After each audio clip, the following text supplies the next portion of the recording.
Mañanas en Libertad. Israel vuelve a atacar la Franja de Gaza y elimina a un alto dirigente de Hamás. Tras la reanudación del conflicto armado de la semana pasada, los bombardeos israelíes iniciaron en la madrugada del martes Uno de los ataques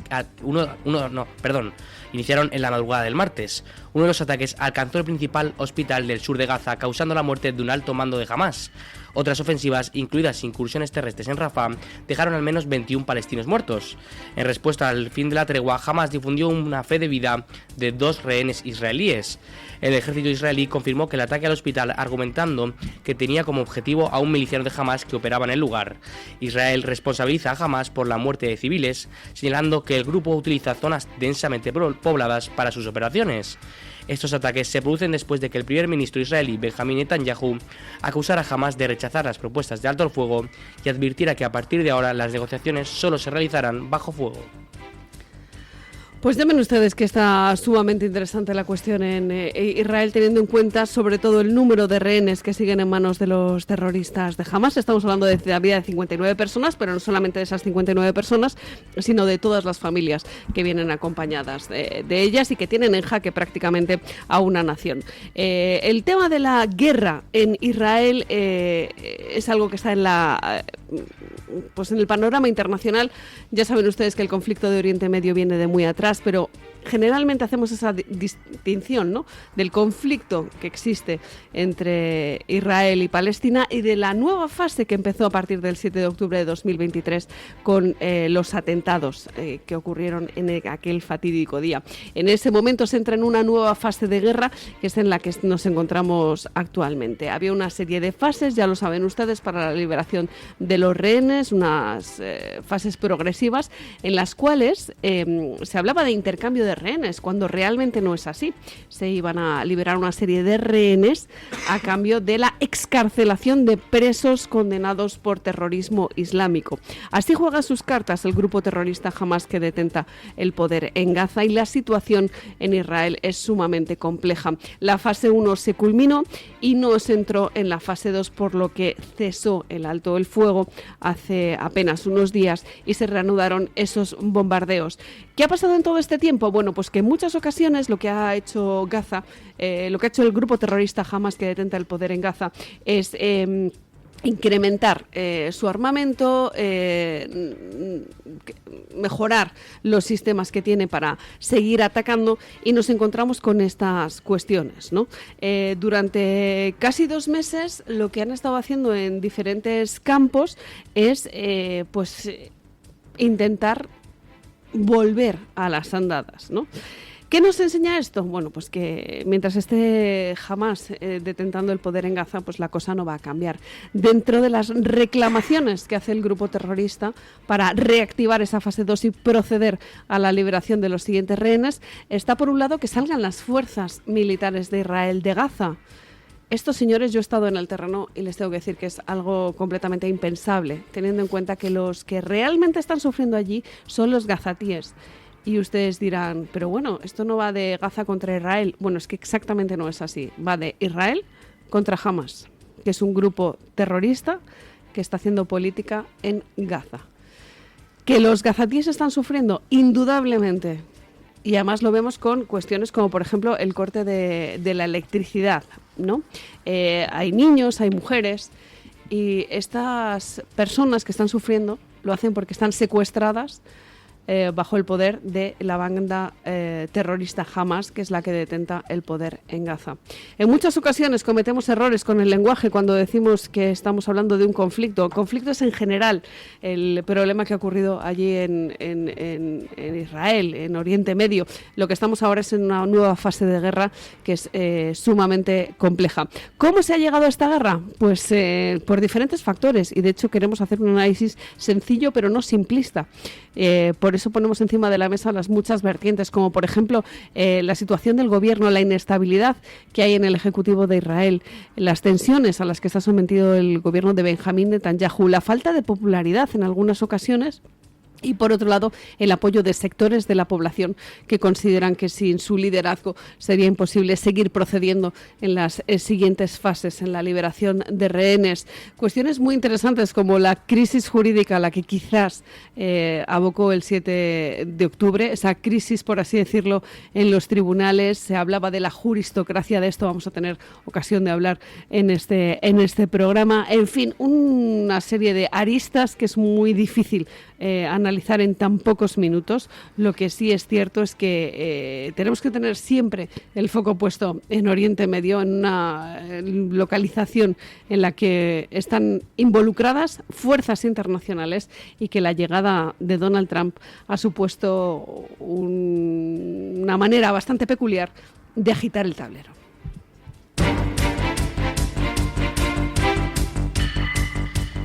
El Gobierno establecerá una comisión destinada a esclarecer las violaciones de derechos humanos ocurridas durante la Guerra Civil, el franquismo y hasta la transición democrática. Su labor será construir un relato oficial sobre estos hechos y formular recomendaciones para la reparación de las víctimas.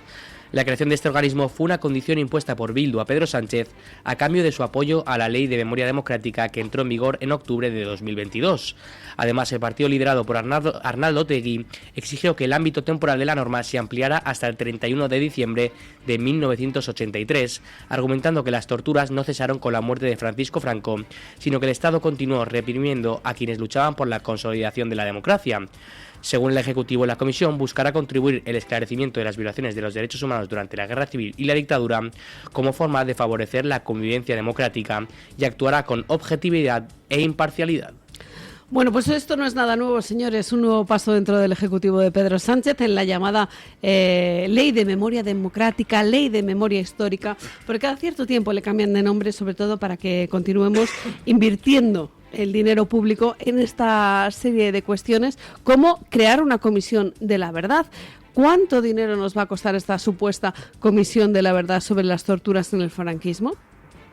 Esa es una muy buena pregunta. Deberíamos ver los números que deja esta Comisión de la Verdad, al igual que los números que dejan los más de 100 actos que tenía programado el Ejecutivo de Pedro Sánchez para recordar que en este año es un aniversario muy importante, el de la muerte de Francisco Franco, y que por tanto merecemos más de 100 actos pues para conmemorar cómo habíamos llegado a la democracia. Unos actos en los que estamos viendo pues diferentes motivos de propaganda que le vienen muy bien a Pedro Sánchez para ocultar una serie de cuestiones que quizás le son bastante incómodas, como por ejemplo la presunta corrupción que rodea a su mujer, a Begoña Gómez, el tema de su hermano, es como se le adjudicó un puesto y además de alta dirección en Badajoz cuando ni siquiera estaba, por lo que dicen los informes, preparado para ello, las cuestiones relacionadas con las comisiones ilegales, y no solamente las comisiones ilegales, sino el desvío de fondos en la época de las mascarillas, las adjudicaciones de obras públicas. Estoy hablando del caso de José Luis Ábalos, el caso de Koldo García, el caso destapado por Víctor de Aldama. En fin, una serie de cuestiones que son sumamente importantes, y lo que hace el Gobierno es en realidad pues hacer este tipo de actos que ya les digo que no son nuevos, porque ya en el año 2022, en el caso de EH Bildu, era EH Bildu el que anunciaba con el PSOE que se iba a extender la aplicación de la Ley de Memoria Democrática hasta el año 83. ¿Por qué? Pues bueno, pues porque ellos querían reparar las violaciones de los derechos humanos desde la dictadura franquista hasta 5 años después de la aprobación de la Constitución. ¿Qué quiere decir esto? Pues evidentemente que es una moneda de cambio del gobierno de Pedro Sánchez, ¿no?, que está actuando al chantaje pues de sus socios, en este caso de Bildu, para que precisamente se hable de cosas como, por ejemplo, las torturas policiales, incluso de la aplicación de los GAL. Ya ven ustedes, a través de esta comisión de la verdad, que es así como han decidido llamarla. En el año 2022, por eso les digo que esto ya no es nuevo, ya aprobaron esa extensión con la ayuda de, fíjense ustedes, EH Bildu, el Más País, Compromís, en aquel momento también lo apoyó el PNV, Esquerra Republicana, en fin, todos esos socios que ya saben ustedes que son los comunes amigos de Pedro Sánchez, que son los que le sostienen en el poder. En fin, el Gobierno crea esa comisión de la verdad Y mientras tanto, lo que no sabemos es la verdad de lo que pasa en el gobierno, lo que pasa precisamente en el entorno de Pedro Sánchez.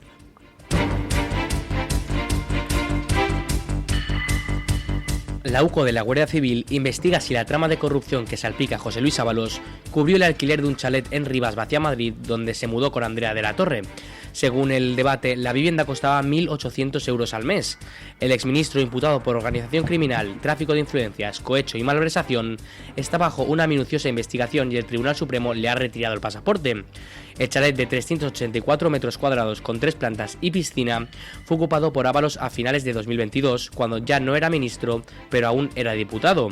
Los agentes hallaron en el móvil de su asesor, Koldo García, mensajes en los que el exministro, pese a negar contacto con él, le informaba de la mudanza y le enviaba el anuncio de la vivienda en Idealista.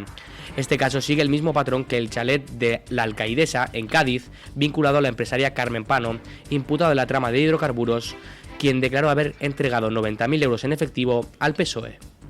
Les tengo que contar un chascarrillo que publica The Objective a propósito de Carmen Pano. Ya saben ustedes que fue una de las personas que comunicó que había estado en Ferraz entregando una bolsa con dinero, específicamente respondiendo a las comisiones. Pues bien, hoy hemos conocido que la hija de Carmen Pano no ha tenido que cancelar su enlace matrimonial puesto que tiene un bloqueo judicial a sus cuentas. En fin, esto es simplemente un chascarrillo para hablar de lo que está pasando en torno a esa trama de José Luis Ábalos, de Koldo García, una trama en la que a mí me había llegado, por así decirlo, el último capítulo, que era esa Casa de Colombia con la que se había hecho José Luis Ábalos y sobre todo ese baile de cifras, si realmente costaba 751 euros o eran más de miles de dólares lo que costaba esa finca de 5.000 metros en Colombia.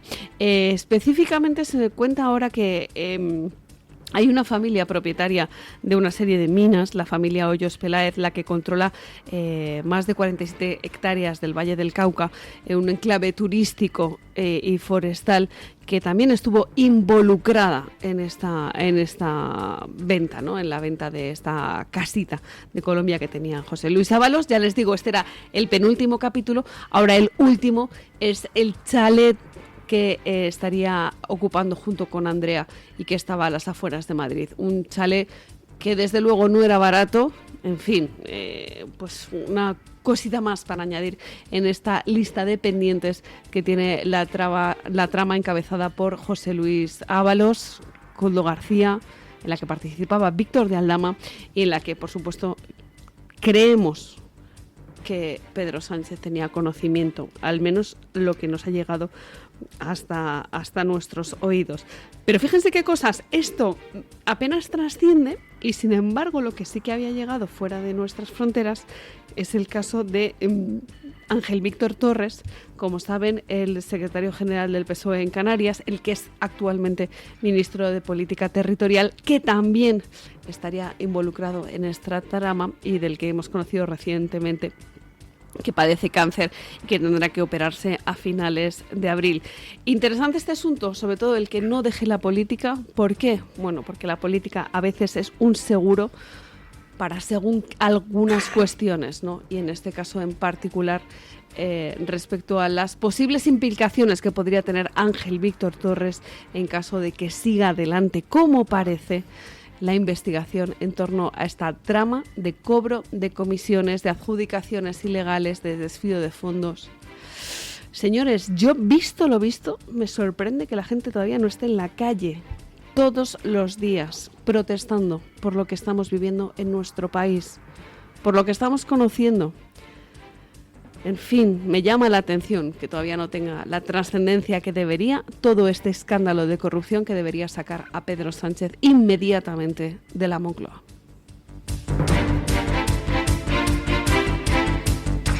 Trump recorta 3.000 millones en ayuda exterior y políticas de DEI. Los recortes afectan a dos partidas presupuestarias vinculadas a la ayuda exterior y a las políticas de diversidad, equidad e inclusión, incluidas en la Ley de Responsabilidad Fiscal de 2023. Esta legislación, aprobada con apoyo republicano y promulgada por Joe Biden, destinaba 12.000 millones de dólares a gastos de emergencia. Según fuentes de la Casa Blanca citadas por el medio Semafor, la administración ha decidido reducir en casi una cuarta parte este fondo, tras concluir que no todas las asignaciones cumplían con el criterio de emergencia. De los 2.900 millones cancelados, alrededor de 2.500 millones estaban destinados a asistencia exterior, incluyendo apoyo a ONGs en migración y refugiados, así como fondos de desarrollo económico para Moldavia y Georgia. Pese a estos recortes, los 9.400 millones restantes en gastos de emergencia seguirán vigentes para 2025. Bueno, pues una cosa que estoy viendo realmente llamativa es lo que está pasando en nuestro país en relación con las políticas DEI.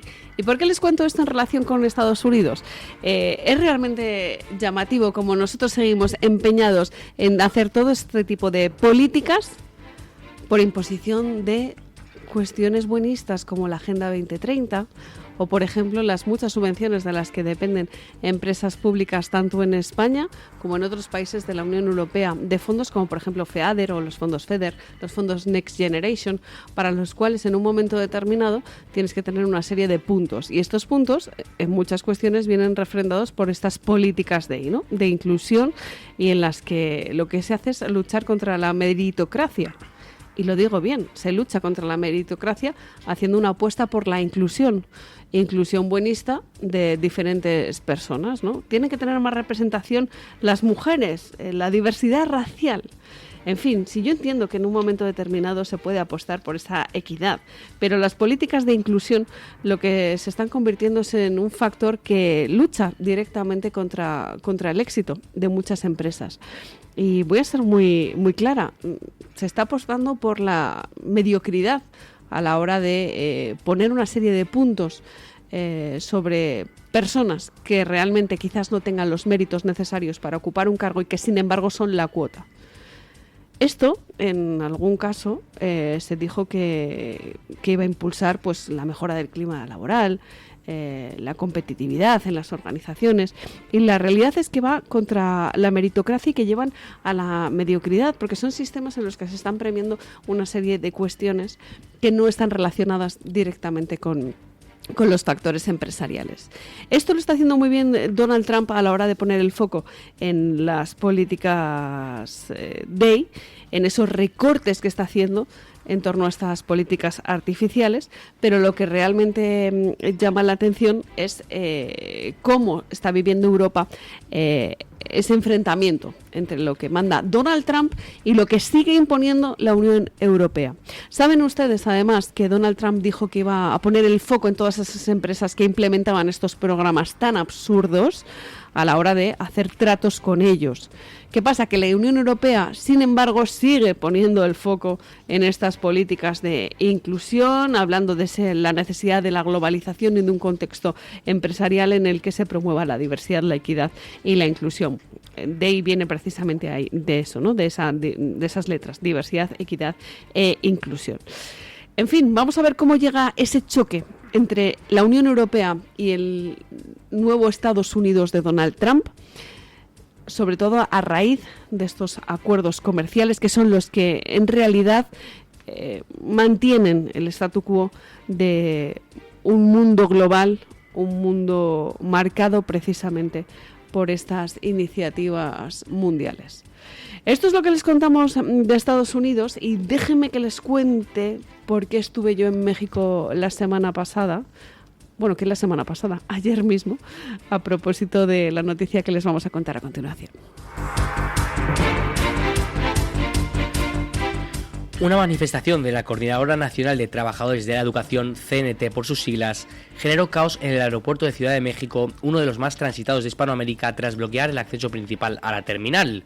Miles de viajeros se vieron obligados a bajar de taxis y vehículos particulares para llegar caminando antes del cierre de sus vuelos. El bloqueo, que duró aproximadamente 6 horas, provocó enfrentamientos verbales entre automovilistas y manifestantes, además de paralizar avenidas clave de la capital con 9,2 millones de habitantes. Los docentes exigen la eliminación de un proyecto de reforma a la ley de pensiones y amenazan con un paro indefinido si no logran un acuerdo con el gobierno federal para derogar la reforma de 2007 a la ley del ISTE. La CNT, que ha protagonizado protestas similares durante décadas, busca restablecer el sistema anterior que permitía a las maestras jubilarse con 28 años de servicio y a los maestros con 30 sin límite de edad. Bueno, les voy a contar esta historia y hemos incluido esta información sobre la Ciudad de México porque es lo que he vivido yo en los últimos días y es que he tenido la ocasión de estar en la cumbre de la Mont Pelerin Society en Ciudad de México, un evento organizado pues por gente de Caminos de la Libertad como Berta Pantoja y Pepe Torra, evento en el que he tenido la ocasión de coincidir pues con Daniel Lacalle, con Gabriel Calzada, con Eduardo Fernández Luiña, con Mike González de Heritage Foundation.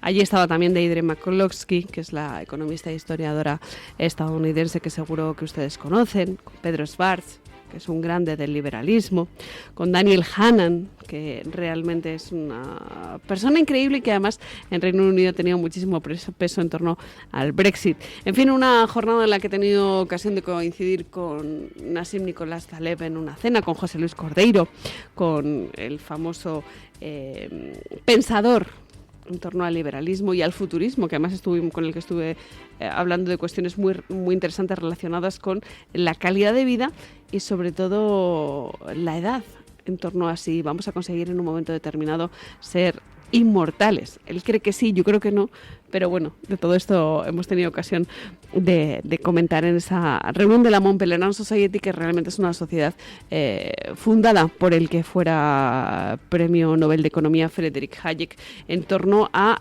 pues diferentes economistas e intelectuales que en un momento determinado se reúnen para discutir la situación y el posible destino del mundo actual, ¿no? Del liberalismo tal y como lo conocemos en la teoría y en la práctica. Yo generalmente me gusta definirme como la más conservadora de los liberales o la más liberal de los conservadores, y en ese sentido en Ciudad de México lo que me he encontrado es con una ciudad en la que las manifestaciones colapsan cada día.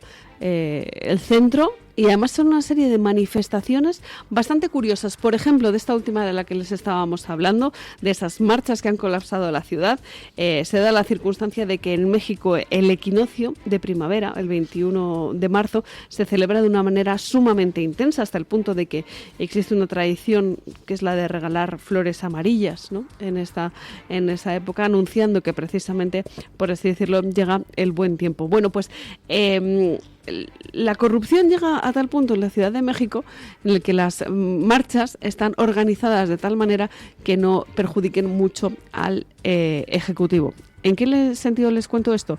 Verán, la manifestación principal que colapsó el Zócalo durante 2 días fue retirada precisamente el día 21 porque había un concierto multitudinario. Y una vez pasado ese concierto multitudinario, vuelven a colapsar la Ciudad de México. En fin, cosas que pasan iba a decir en América Latina, porque realmente son hispanoamericanos, pero si lo miran realmente en cuanto a geografía, saben ustedes que estamos hablando de Norteamérica. Pues en esa Norteamérica, en esa parte sur de Norteamérica, en ese México, lo que me he encontrado es con un país bastante peculiar en cuanto a cultura.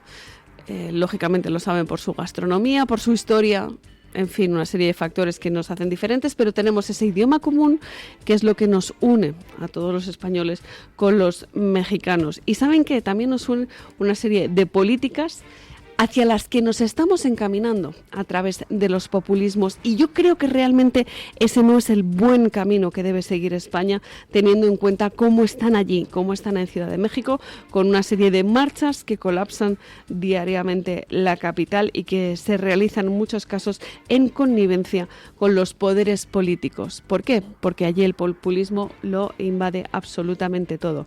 En cuanto a corrupción, podríamos hablar largo y tendido de todo ello.